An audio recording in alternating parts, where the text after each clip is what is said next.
আমার একটা নাজাইজ পোলার লগে আপনাদের সবার সাথে পরিচয় করে দেয় আহেন। ওই কি করে জানেন? মানে একটা আইডি দিয়ে আমাকে মেসেজ দেয়। ওই আইডি দিয়ে মেসেজ দেওয়ার পর আমি তারে ব্লক করে দেই। কারণ ওরে তো আমি তাজ্জু করে দিছি। ঠিক আছে? তো ওরে তাজ্জু করে দিছি। ওরে ওই একটা আইডি দিয়ে মেসেজ দেয়। দিয়া মানে ও ওরে যখন ব্লক করে দেই, ওই আবার একটা নতুন আইডি খুলে আবার আমাকে মেসেজ দেয়। বাপের সাথে কমিউনিকেশন ঠিক রাখার জন্য। ঠিক আছে?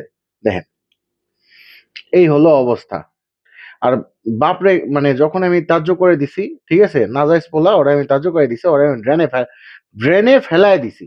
হ্যাঁ? এখন মানে এই যে তুমি তো ফেলো না, ওর মা ফেলাইছে। আমার মা ফেলায় দিছে। ঠিক আছে?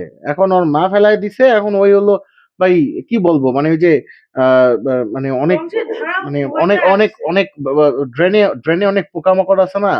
এই পোকামাকড়ে ওর ব্রেইনটাও খেয়ে লাইছে। দেখেন বাপরে কেমনে গালি দেয়। এই বাপের কাছ থেকেই কিন্তু সিগন্যাল নাই। বাপের এই বাপ সম্পত্তি ছাড়া ভাগ কিন্তু করতে চলেও আসছে। না। এই বাপ ছাড়া কিন্তু চলেও না। এই বাপের কাছ থেকে সিগন্যাল নিয়ে ওর গ্রুপে দেয়। ঠিক আছে? আর এই গ্রুপে কিন্তু আবার আপনারাও আছেন। মানে কি কইতাম?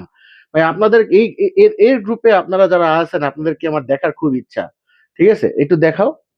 এই যে ওই রিসেন্টলি এই যে লামিয়া কই গেল? আইডিটা কই?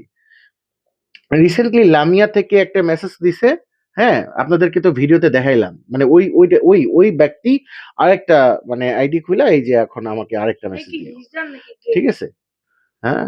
হিজড়া নাকি গে? না, না, না। হিজড়া গে কোনো কিছুই না। ব্রেইনলেস, ব্রেইন নাই। মানে মাথায় ব্রেইনটা ওই যে ওর জন্মের পর তো ওর মায়ে তো ড্রেনে ফেলাই দিয়ে গেছে। ওই ড্রেনের পোকামাকড় ওর ব্রেইন খাইয়া ফেলাইছে।